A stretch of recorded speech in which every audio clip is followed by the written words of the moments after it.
मोहतरम जनाब महमूद अली साहब माइक पर तशरीफ ला रहे हैं। बिस्मिल्लाहिर्रहमानिर्रहीम। अस्सलामु अलैकुम रहमतुल्लाहि बरकातहू। सदर जलसा मौलाना खालिद सैफुल्लाह रहमानी साहब, सदर मुस्लिम पर्सनल बोर्ड, और हमारे हरदिल अजीज बैरिस्टर असदुद्दीन अवैसी साहब, सदर कुल हिंद मजलिस इत्तेहादुल मुस्लिमीन, रुकन पार्लियामेंट हैदराबाद और बैरूनी स्टेट से आए हुए हमारे मेहमान हजरात, उलमा व मशाइखीन, मुफ्ती साहिबान, सियासी समाजी मजहबी कायदीन, और ख़ास तौर से इस प्रोग्राम में, एहतजाजी प्रोग्राम में मेरे भाइयों, मीडिया के दोस्तों, यकीनन आज हमारे लिए दारुसलाम हेडक्वार्टर से हम जो एहतजाजी प्रोग्राम कर रहे हैं उसके लिए मैं बैरिस्टर असदुद्दीन अवैसी साहब का शुक्रगुजार हूँ। ये आवाज़ दारुसलाम से पार्लियामेंट तक पहुंचेगी और जो कानून नाफिज किया गया है वह बोर्ड पर, उसे वापसी पर हमारा एहतजाजी पहला जलसा है। आप सब जानते हैं वक्त तरमीमी कानून के नाम पर मुसलमानों को निशाना बनाने और औकाफी अर्जियात, मसाजिद, दरगाहों और ईदगाह को छीनने की नापाक साजिश की जा रही है। यही वजह है कि आज उम्मत मुस्लिमा वक्त तरमीमी कानून के खिलाफ एहतजाज कर रहे हैं।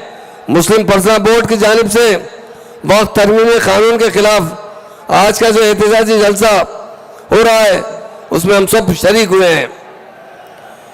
मोहतरम सामीन, ये वक्त तरमीमी कानून दर हकीकत सिर्फ एक कानून दस्तावेज नहीं है, बल्कि हमारे दीनी, तहजीबी, तालीमी, आईनी वजूद पर हमला है। वक्फ का तस्वुर इस्लाम में सदक़े जारिया की आला तरीन शक्ल है। हमारे इस्लाम ने ये जायदादें अपनी नस्लों की फलाह के लिए वक्फ किए हैं ताकि तालीम, रोजगार, दीनी इदारे, यतीम खाने, अस्पताल इसी वक्त से चल सके। मगर बड़ा अफसोस की बात है, सेंट्रल गवर्नमेंट की जानिब से वक्फ बोर्ड पर एक तरमीमी बिल लाकर हमारे वक्फ बोर्ड के जायदादों को तबाह करने की कोशिश की जा रही है। हम इसकी सख्त मजम्मत करते हैं और हमारी पार्टी की जानिब से, BRS पार्टी की जानिब से बाज़ाब्ता पार्लियामेंट में सख्त एहतजाज किया गया है और उसके साथ साथ वोट भी इस बिल के खिलाफ हमारे पार्लियामेंट के राज्यसभा के मेंबर ने वोट दिया कि हम इस बिल के खिलाफ है, ये बिल को फिर से वापस लिया जाए। मेरे भाइयों बहनों, मैं बताना चाहता हूँ वक्फ बोर्ड इदारे को हम मुस्तहकम करना चाहिए, ना कि हमारे इख्तियारात हुकूमत वाले लेना चाहिए। आज ये वक्फ बिल लाकर ये चाहा जा रहा है कि हम वक्फ को बचा रहे हैं, ये सरासर गलत है। वक्फ मुसलमानों के कंट्रोल में होना चाहिए, ना कि गैर मुस्लिमों के।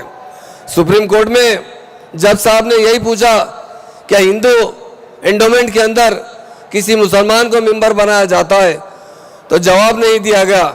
मैं यही कहना चाहता हूँ जहाँ पर वहाँ पर हमें मेंबर नहीं बनाया जाता, तो वक्फ बोर्ड के इदारे में किस तरह गैर मुस्लिम भाइयों को मेंबर बनाया जाता है।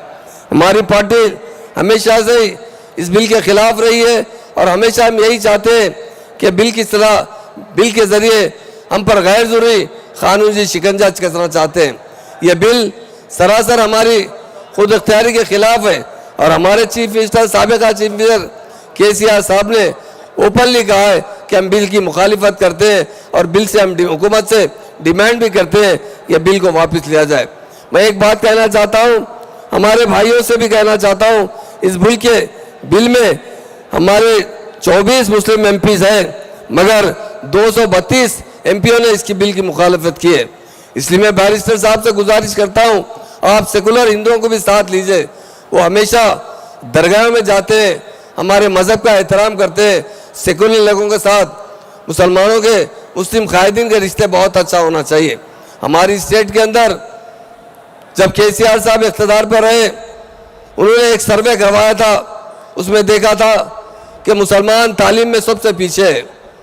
मुसलमानों का हाल ये है, अगर एससी एसटी से भी देखा जाए तो सबसे बैकवर्ड है तो मुसलमान है। उनको एक साथ एक बात कही गई, जब तक मुसलमानों को अच्छी तालीम नहीं दी जाएगी मुसलमान तरक्की नहीं कर सकते।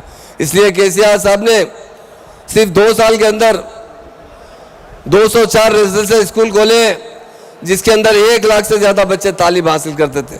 65 साल दूसरों ने हुकूमत की, 65 साल में सिर्फ 10 रेजिडेंशियल स्कूल खोले गए मुसलमानों के लिए। सीएम साहब यही चाहते थे, केसीआर साहब यही चाहते थे कि मुसलमानों को अच्छी से अच्छी तालीम दीजिए, ताकि यहाँ नहीं सारे दुनिया में भी वो रोज़गार हासिल कर सकते हैं। इसलिए मेरी असद भाई से भी गुजारिश है कि आपके बहुत अच्छे ताल्लुकात है सारे लोगों से, उन्हें एक जगह जमा कीजिए, सेकुलर हिंदुओं को साथ लीजिए, क्योंकि हम सिर्फ एहतजाज करते रहेंगे तो यकीनन हमें कई मुश्किलात पेश आ सकते हैं। इसलिए हमारा फ़र्ज़ बनता है कि हमारे जो हिंदुस्तान में जो सेकुलर लीडर्स हैं उन्हें हम साथ लेकर इस एहतजाज में ज़रूर, इस सिलसिले में जहाँ जहाँ पर हम एहतजाज करेंगे, हम तमाम भाइयों को एक जगह लेकर एहतजाज में हिस्सा लेंगे तो बेहतर रहेगा। तेलंगाना बनने के बाद केसीआर साहब ने जिस तरह 9.5 साल रूल किया, तेलंगाना में गंगा जमुना तहजीब को फ़रोग दिया, तेलंगाना से क्रिमिनल राइट्स का खात्मा किया और तेलंगाना की तरक्की के लिए उन्होंने बहुत काम किया है। 9.5 साल में एक भी दंगा फिसाद नहीं हुआ, ये तेलंगाना की गंगा जमुना तहजीब है। उन्हीं लोगों को हम साथ लेकर हम एहतजाज करेंगे तो डेफिनेट इस एहतजाज में हम ज़रूर कामयाब होंगे। हमारी पार्टी की तरफ से हम 2-4 डिमांड रखना चाहते हैं। इसे हम चाहते हैं वक्त तरमीमी कानून को फिलगफूर वापस लिया जाए, वह बोर्ड की आईनी और अदालती इख्तियार के साथ एक मुकम्मल खुद मुख्तार इदारा वक्फ बोर्ड को बनाया जाए, ना कि गवर्नमेंट को या कलेक्टर को या सेंट्रल गवर्नमेंट के कंट्रोल में जाए। हमारी यही हुकूमत से मुतालबा है सेंट्रल गवर्नमेंट से, औकाफी जायदाद को सिर्फ मुसलमानों के नज़्म व नस्म में रहने दिया जाए। कौम की तालीमी, माशी, अखलाकी तरक्की के लिए वक्त आर्जियात का सही इस्तेमाल किया जाए और जो वक्फ जायदादों पर गैर मजाज कब्जे हो गए, इन जायदादों को वापस हासिल करने के लिए कानून साजी की जाए और वक्फ बोर्ड को जुडिशियल पावर दिया जाए। ये बीआरएस पार्टी का डिमांड है। इसलिए मेरे भाइयों बहनों, आज ख़ास तौर से जो आज हम एहतजाजी प्रोग्राम कर रहे हैं, यकीनन हमें हर जगह करना चाहिए, हमारी ताकत बताना चाहिए। ताकत इक़्तिदार से नहीं, इत्तेहाद से बन सकती है। आज दारुसलाम में हज़ारों की तादाद में लोग मौजूद हैं, उन तमाम का मैं शुक्रिया अदा करता हूँ।